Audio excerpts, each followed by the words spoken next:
안녕하세요. 변호사 이재만입니다. 클래식 음악은 고급 문화라는 편견에 맞서 음악은 듣는 자의 것이라는 음악의 본질을 세상에 전하는 멋진 예술가가 있습니다. 대중과 소통하는 클래식 음악을 추구해온 지휘자, 클래식과 즐겁게 놀자는 취지로 놀라운 오케스트라를 창단해 모두가 행복해지는 아름다운 하모니를 이루어가기 위해 노력해온 오케스트라의 선장, 그는 과연 누구일까요? 함께 만나보시죠. TV 드라마 베토벤 바이러스의 급박한 지휘자 강마애의 실제 주인공, 2011년 김연아의 세계선수권대회 음악인 오마주 투 코리아의 원곡인 다울 아리랑의 기획자. 클래식 음악은 어려운 음악이라는 편견을 허물고 더 많은 대중을 향해 나아가기 위해 다양한 시도를 해온 지휘자 서희태. 이번엔 그가 대중과 함께 클래식을 즐기는 놀라운 콘서트를 준비했다. 항상 대중 곁에서 함께 호흡하기를 바라는 이 서희태 감독. 오늘 서희태 감독을 만나 인생과 음악에 대해 이야기해보자.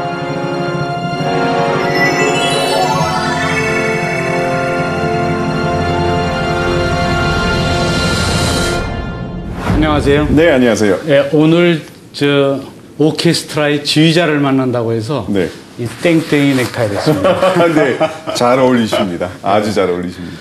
우리 서 감독 하면 네. 베토벤 바이러스의 강마애의 모델로 유명한데, 네.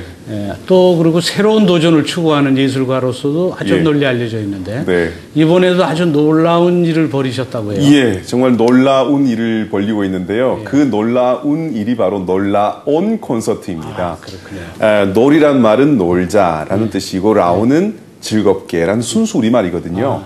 그래서 즐겁게 노는데 무엇과 즐겁게 놀 것인가 생각하다가 클래식과 오케스트라와 함께 즐겁게 노는 콘서트. 그래서 놀라운 콘서트를 만들었습니다. 네. 놀라운 콘서트, 제목이 아주 신선한데. 네네. 근데 보통 콘서트 하면 네. 정통적인 콘서트만 우리가 생각하는데, 네. 이 놀라운 콘서트는 보통 우리가 흔히 생각하는 콘서트하고 어떤 점이 다른가요? 보통 일반적으로 클래식 공연을 보러 가시면요. 연주자들은 항상 무채색의 의상을 입고 있고, 또 표정 없이 연주하고, 그러니까 음악을 이렇게 듣는 걸로만 생각을 하시잖아요. 그래서 저는 이번에 놀라운 콘서트를 통해서 음악도 볼 수도 있다는 것을, 음악을 보여드리자.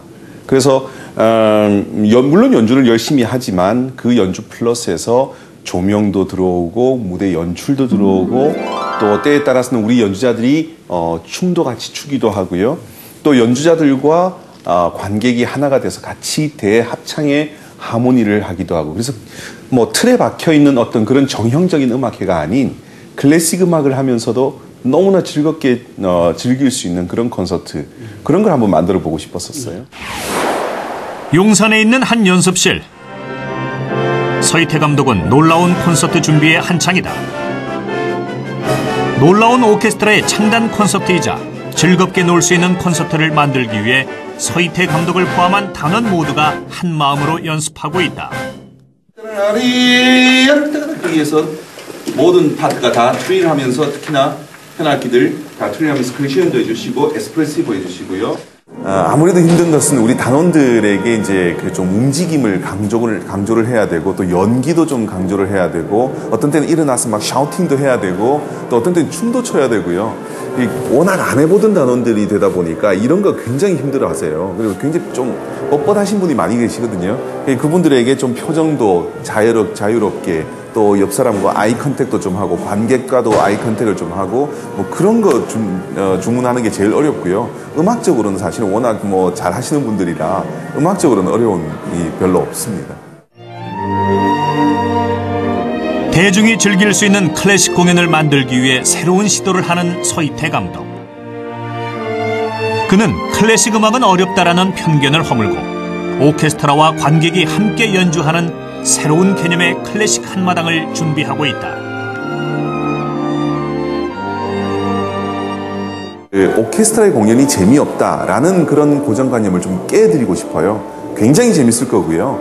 또 무대 장치와 조명과 음향 또 연출 이런 것들이 다 가미가 되기 때문에 어떻게 보면은 아주 멋진 쇼를 또는 멋진 뮤지컬 또는 멋진 대중 가수들의 공연을 하나 본다라고 생각하고 오시면 아마 틀림없을 겁니다. 근데 보통 이제 클래식 하면 네. 이제 따분하다 또는 너무 어렵다 네. 이렇게 생각하는데 네. 이제 그렇다면 놀라운 콘서트는 상당히 재미있을 것 같은데요. 네. 근데 클래식이 대중적이면 또 음악적 완성도가 떨어지는 게 아니냐 이런 비판적 시각도 있을 텐데. 그럴 수도 있죠. 왜냐하면 사실은 그 좋은 음악을 연주하기 위해서는 굉장한 집중력이 필요해요. 우리가 공연장에 가면은 헛기침 소리라든지 또 뭐 거기서 바스락거리는 소리라든지 이런 소리들을 최소화하려고 노력을 하잖아요. 그게 연주자들이 정말 집중해서 연주할 수 있도록 도와주기 위해서 그러는 거거든요. 그런데 그게 너무 중요하게 생각되다 보면 관객들이 음악을 즐기고 싶어 하는데도 불구하고 뭔가 벽이 느껴질 수가 있다고 저는 생각을 해요. 그래서 최근에 우리 공연계의 이 분위기를 보면 클래식 음악은 좀 딱딱하다. 그렇죠. 가면 무겁다. 그리고 내가 박수 한번 잘못 치면 옆 사람한테 야단 맞는 것 같고 그러니까 좀 뭔가 불편한 자리라고 이렇게 인식이 되어 왔어요. 그래서 제가 물론 우리나라 연주자들이 집중을 해서 연주를 하지만 그렇게 하기 위해서 좀 더 많이 연습을 하고 악보에서 눈을 떼면 관객과의 아이 컨택도 가능해지거든요. 악보에서 눈이 떨어지면 또 연주자들끼리의 아이 컨택도 가능해지거든요. 그래서 그만큼 더 많이 연습을 하는 거죠. 그래서 더 음악적으로 완성도를 높이고 그러면서 연주자들이 좀 자유로워지고 그렇게 하는 거기 때문에 음악적 완성도가 떨어질 것이다. 그런 것은 저는 기우라고 생각이 듭니다. 아, 그렇군요. 네. 그럼 음악적 완성도도 유지하면서 네. 또 대중적으로 참 쉬운 네. 쉽게 전달할 수 있는 그런 그 음악을 추구하고 계시는데 그렇죠. 네. 이제 그러려면 그 오케스트라 단원들을 조정하고 또 지휘하는 지휘자의 역할이 굉장히 중요할 텐데요. 네. 지휘자로서는 어떤 자질이 꼭 필요하다고 생각하세요? 지휘자는 그 지휘자의 악기가 뭘까라는 생각을 참 많이 했었어요. 변호사님, 지휘자의 악기가 뭘 것 같습니까? 지휘자의 악기는 네. 이 음악에 대한 전체적인 이해도 거 아닐까요? 네. 악기라는 것은 소리 내는 기구인데요. 지휘자의 악기는 저는 오케스트라라고 생각을 해요. 바로 오케스트라 연주하는 그 연주자 모두를 저는 지휘자의 악기라고 생각을 하거든요. 그 악기가 좋은 소리를 내줘야 되는 거예요. 물론 연주자도 굉장히 중요합니다만 만약 우리는 옛날에 그런 얘기를 많이 했었어요. 명장은 연장 탓을 하지 않는다. 그렇지만 세계 모든 유명한 연주자들이 좋은 악기를 가지려고 그렇게 노력을 하잖아요. 좋은 오케스트라를. 그럼요.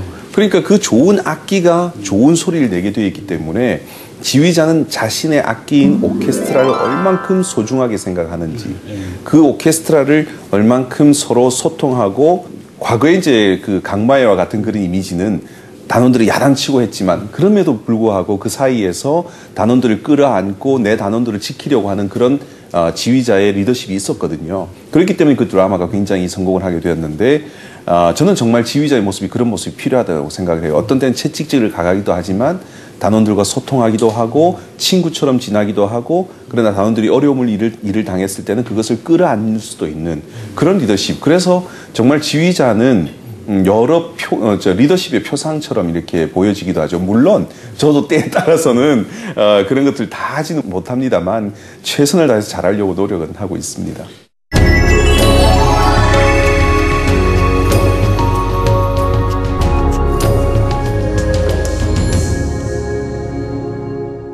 베토벤 바이러스의 그 강마의 베토벤 바이러스 네네네. 강마의 표지 모델이시기도 하고 네. 또 오페라 스타의 예. 심사위원이시기도 했는데 네. 그래서 상당히 대중과 친숙한 그런 예술가로 많이 알려져 있어요. 네. 저는요, 그 고전 음악을 하는 사람들도 대중성을 띈 그런 음악가들이 많이 나와야 된다고 생각을 해요. 우리나라에 물론 뭐 정명훈 선생님 같은 정말 대단한 지휘자, 그리고 금난세 선생님, 또 성악가 중에서는 조수미 씨, 김동규 씨와 같은 그런 대중성이 있는 그런 지휘자와 음악가들이 있죠. 그래도 조금 더 많은 분들이 좀 친숙해져야 된다고 생각을 하거든요. 그래서 저 지휘자 내가 어디서 봤어. TV에서도 봤고 저분 얘기도 재밌게 하던데 가서 그럼 음악회도 한번 들어볼까? 라는 그런 호기심이 발동할 수 있었으면 좋겠다는 생각을 했어요. 그래서 사실은 좀 그런 처음에 그 대중매체에 나간다는 것이 그렇게 자유롭진 않았지만 지금은 굉장히 즐겨서 하고 있는 편이고요. 요즘 재밌어요. 제 스스로도 재밌게 즐기면서 하고 있어서 이제는 좀 많이 자유로워진 것 같아요. 정명환이와 저 사람들을 데리고 난 지휘를 해야 돼. 꿈을 이루란 소리가 아니야. 꼭이라도 해보라는 거야. 연습이 즐거워야 공연도 잘 되는 거 아니에요? 말을 제대로 들어! 내가 첫달 쓰레기들을 데리고 공연을 해야 된다고! 바로 너 때문에! 근데 이제 거의 재밌었던 얘기가 그 강마의 헤어스타일이 상당히 그 성격에 그 지휘자의 성격에 맞는다. 그래서 그랬는데 근데 그 강마의 헤어스타일의 원조가 우리 서감독이라고 하던데. 지휘자가 보면은 일반적으로 이렇게 머리가 좀 긴 분이 많이 계세요. 그 이유가 지휘자는 관객과 등을 쥐고 서 있잖아요. 관객을 보면서 지휘하는 게 아니고 연주자를 바라보면서 지휘를 하다 보면 어쩔 수 없이 관객과 등을 쥐고 서 있는데 그러면 관객들은 지휘자의 뒷모습만 보게 되거든요. 뒷모습에서 어떻게 지휘자가 생각을 하고 있고 어떤 느낌으로 연주하고 있는지를 볼 수 있는 것이 사실은 머리밖에 없는 것 같아요. 그래서 뒷머리가 좀 길면 강력하게 지휘할 때는 뒷머리가 팍 날리기도 하고 또 조용하게 지휘할 때는 아주 그냥 숙연하게 그렇게 지휘하고 있으면 그 모습으로 관객들은 좀 시각적인 효과를 더 얻는 것 같거든요. 그래서 좀 많은 지휘자들이 머리를 좀 기르고 있는 것 같아요. 저 뒤 사진도 보면 저렇게 뒷머리가 길잖아요. 지금은 좀 많이 짧아졌습니다만 저 때가 제가 배트맨 바이러스 하고 있을 때 찍었던 사진이거든요. 우리 그 서감독은 이제 한국 음악의 세계화에 대해서도 상당히 관심이 많으신데. 관심 많습니다. 그 2011년도 그 세계 피겨 선수권 대회 거기에 김연아 선수 배경음악 오마주 코리아도 서감독이 편곡하신 건가요? 아니요. 편곡은 그 미국 사람이 했어요. 그렇죠. 로버트 베넷이라고 하는 그 매트릭스 영화의 음악 감독을 했던 사람이에요. 그분이 편곡을 했고 또 우리나라의 유명한 그 드라마 음악 감독 중에 그 지평곤 감독이라고 있어요. 그 지평곤 감독이 같이 이제 편곡에 참여를 했고요. 저는 그 음악을 연주하고 그 음악의 이제 전체 그걸 우리 나울 프로젝트라 그래서 한국 음악의 세계화를 위한 프로젝트인데 그 나울 프로젝트를 같이 지평곤 감독과 제가 같이 하고 있죠. 저는 그 한국 음악을 세계화해야겠다라는 생각을 옛날에 유학 때 제가 그 생각을 하게 되었었어요. 우리나라의 국악기를 세계인들 중에 연주하는 사람이 거의 없지 않습니까? 그렇죠. 또 그들이 우리나라에 와서 우리 국악을 배우는 사람들도 사실은 거의 없고요. 그런데 우리는 모차르트와 베토벤이 살아있지 않은 지금 이 시대를 살면서도 모차르트와 베토벤의 음악을 악보만 가지고 연주를 하고 있잖아요. 그때 제가 생각한 게 세계 어디를 가나 있는 오케스트라로 한국의 음악을 연주할 수 있는 악보를 만들면 세계에 우리나라의 음악을 심을 수 있겠다. 한국의 음악을 세계화할 수 있겠다라는 생각을 하게 됐어요. 그래서 한국의 멜로디를 오케스트라로 편곡하는 작업. 그래서 그 악보화하는 작업을 시작한 것이 바로 나울 프로젝트였었어요.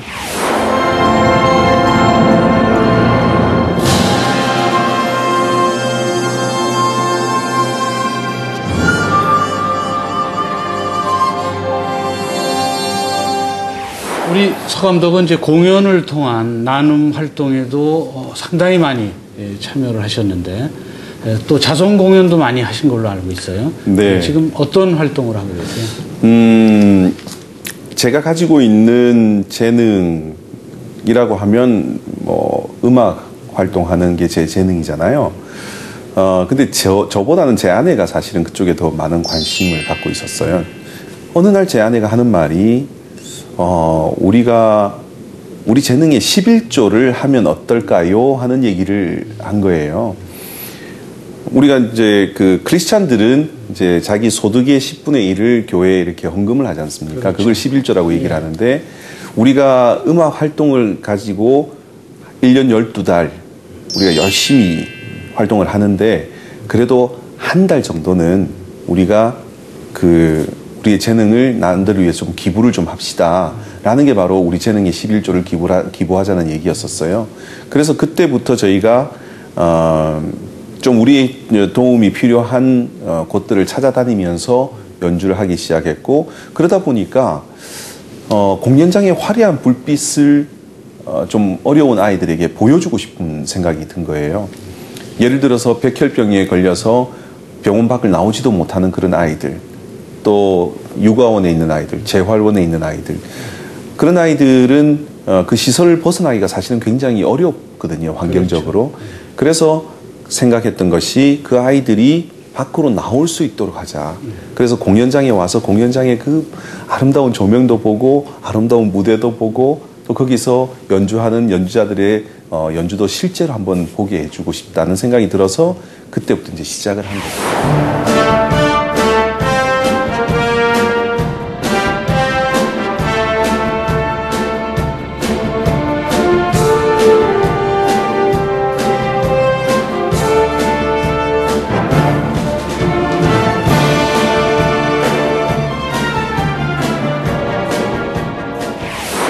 계속 해야 되겠다는 그런 생각을 하게 되었고, 그러다 보니까 9년째 됐고 이제 10년째 이렇게 됐는데, 저는 정말 제가 음악 인생을 마감할 때까지 이 음악회가 매년 지속되기를 정말 진심으로 바라고 있습니다. 앞으로도 계속 네. 그런 활동을 기대하겠습니다. 네.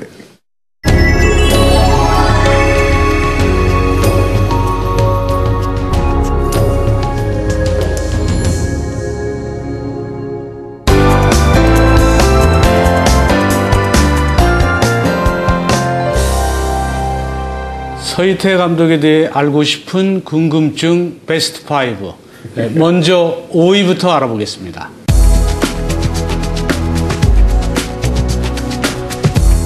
정말 바쁜 생활 속에서 시간을 내서 콘서트를 오셨는데, 그 콘서트가 너무나 지루하고 재미없어서 졸다만 간다고 생각하면 다음에 다시는 그 콘서트에 오려고 하지 않겠지요. 저는 그래서 정말 한 번의 기회가 주어졌을 때 그 기회를 잡아야 된다고 생각을 하거든요. 관객이 자기의 발로 콘서트에 왔을 때 그 콘서트가 항상 베스트가 되어야 된다고 생각을 합니다. 물론 많은 연주자들이 정말 최고의 연주를 들려주기 위해서 노력을 많이들 하시죠. 근데 저는 관객과 소통을 하면서 관객들의 집중력을 더 끌어내는 그게 제 특기예요. 예를 들자면 대부분 많은 우리 자녀들을 둔 젊은 엄마들이 아이들과 콘서트를 가보고 싶은데, 또 아이들을 위해서라도 클래식 음악을 좀 들려주고 싶은데 아이들이 가면 떠들잖아요. 그러니까 가지도 못하고. 그래서 제가 그 눈높이를 좀 낮추자고 했어요. 보통 일반적으로는 7세 또는 8세 이상의 아동들만 들어갈 수 있는데, 저는 5세 이상 들어올 수 있도록 하자. 그리고 그 콘서트를 할 때 뭔가 아이들이 집중할 수 있는 요소를 만들어주자 하고 했던 것이 바로 아이들이 떠들어도 화내지 않는 콘서트 음악회였었어요. 그때 저희가 보여주는 음악회를 시도를 하기 시작한 거죠. 그때 제가 뭘 했냐면은 소프라노 가수가 드레스를 입고 나오지 않고요, 안에 이렇게 몸에 딱 달아붙는 그런 어떤 타이즈 같은 의상을 입고 무대에 나와서 노래를 부르기 시작해요. 그러면 2명의 그 의상 디자이너가 나와서 종이를 가지고요, 그 소프라노 가수에게 4분 만에 드레스를 만들어 입혀요. 종이를 가지고 찢고, 퍼포먼스죠. 스탬플러로 이렇게 찍어가면서 옷을 4분 만에 확 만들어 입혀요. 그러면 아이들이 그 모습을 보면서 떠들까요? 안 떠들까요? 신기해하고 집중하죠. 그럼요. 네. 떠든 아이들 하나도 없었고 조는 아이들 하나도 없었어요, 그 공연이. 그래서 그 공연이 굉장히 성공을 했죠. 그리고 나서 제가 해설 있는 음악회를 통해서 관객들과 대화를 하면서 저는 콘서트를 하는 것을 좋아하는데, 그렇게 하면서 그 귀한 시간을 냈던 그분들이 정말 마음에 큰 위안을 얻고 또 즐거움으로 가득 차서 돌아가기를 원하는 마음으로 한 분도 조는 분이 없는 그런 콘서트를 저는 만들고 싶습니다.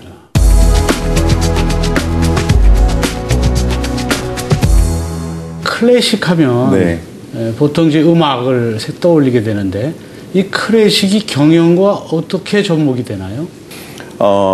피터 드러크라는 사람이 그런 얘기를 했어요. 정보화 시대의 도래로 전통적인 경영 모델은 사라질 것이다. 미래의 기업은 심포니 오케스트라와 같은 조직을 닮아갈 것이다 라는 얘기를 경영학 박사인 피터 드러크라는 사람이 얘기를 했거든요. 이 얘기를 듣는 순간 그래 맞아, 오케스트라 이끌어가는 지휘자는 기업의 CEO와 같은 사람이야. 그럴 수 있네요. 네, 지금 이 사회는 오케스트라와 같은 조직과 닮아가야 돼라는 생각을 하게 된 거예요. 오케스트라를 보면 바이올린 연주자가 있고 첼로, 콘트라베이스, 목관악기들, 금관악기들, 타악기들 각기 다른 음량과 각기 다른 음역과 각기 다른 또 소리 질감과 이런 악기들이 모여서 하모니를 만드는데 너무 아름다운 소리가 나잖아요. 그렇죠. 어떻게 보면은 타악기의 소리는 시끄러운 소리잖아요. 근데 이 소리가 현악기의 소리와 같이 나오면서 아름다운 음악이 되고, 그런 음악이 되는 그런 오케스트라의 모습처럼 사회가 만들어진다면 얼마나 좋을까, 그런 생각을 제가 하게 된 거죠. 그래서 그래, 그렇다면은 오케스트라와 기업을 접목시켜보고 CEO와 지휘자를 접목시키면 뭔가 우리가 이 사회에서 찾고자 하는 그런 리더십의 대안을 찾을 수 있겠다. 그래서 만들어진 게 클래식 경영 콘서트라는 책을 제가 쓰게 되었습니다.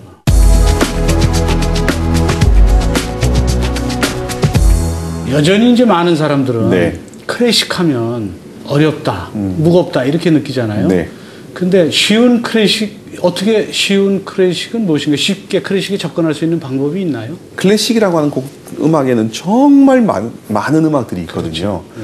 그렇죠. 예를 들면 통화 연결 음악에도 클래식 음악이 나오잖아요. 따라라라란 따라라라란 잠시만 기다리시면 연결해드리겠습니다. 이것도 클래식 음악이고요. 제가 좋아했던 조스바 선전에도 빠밤 빠밤 조스가 나타날 때 나오는 그 음악, 그것도 클래식 음악이고요. 하물며 청소차가 후진할 때도 클래식 음악 나오는데요. 따라라라라라라라 들어보셨을 거예요. 그것도 클래식 음악이고요. 우리가 클래식이라고 하는 음악 자체를 가지고 너무 어렵게 생각하는 이유는 첫 번째, 제목이 어려워서 그래요. 네. 우리가 쓰지 않는 외래어로 돼 있고 거기 보면 무슨 번호들도 많고요. 그러다 보니까 제목이 길기도 하고 이 제목을 외우기가 좀 어렵죠. 까다롭죠. 그러니까 그 제목을 잘 모르니까 잘 모른다고 생각하는데, 실제로는 클래식 음악은 우리가 너무나 많이 알고 있어요. 저는 제 콘서트를 통해서 관객들이 아는 음악을 연주를 하는 것을 즐겨 하고요. 또 들으면 너무나 눈물이 흐를 것 같은 그런 감동적인 음악도 있거든요. 그런 음악도 연주를 하고, 그래서 저는 레퍼토리를 좀 이렇게 다양한 레퍼토리를 하는 것을 좋아해서 어려운 음악, 그러나 쉬운 클래식, 저는 그렇게 연주회를 구성을 하는 편이죠.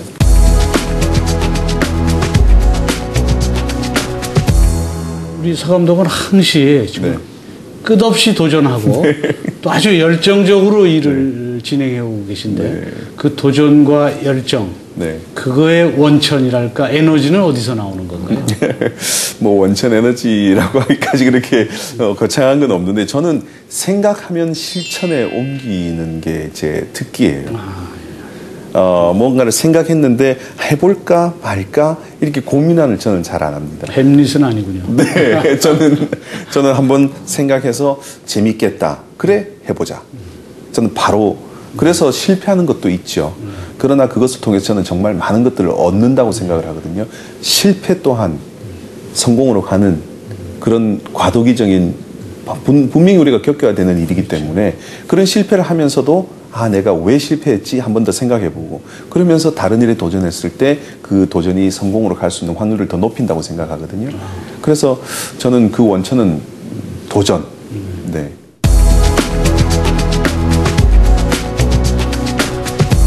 서 감독의 그 인생의 목표가 무엇인지 궁금합니다.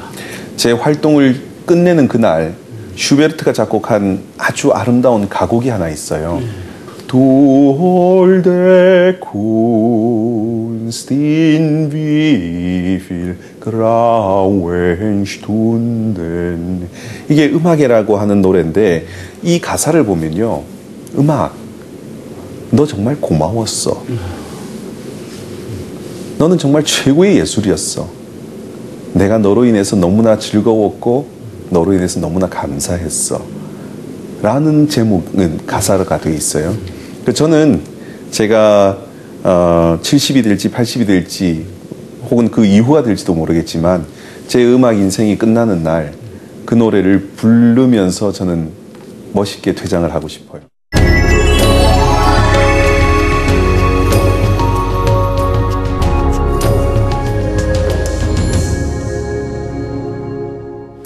성공 스토리 만남, 오늘은 놀마의 서희태 감독과 함께 했는데요. 놀마의 서희태 감독은 도전하는 예술가로서 클래식 음악의 대중화와 한국 음악의 세계화에 노력하고 있습니다. 그 노력이 앞으로 더욱더 빛을 발하기를 기대합니다. 저는 다음 주 이 시간 또 다른 멘토와 함께 다시 찾아뵙도록 하겠습니다. 감사합니다.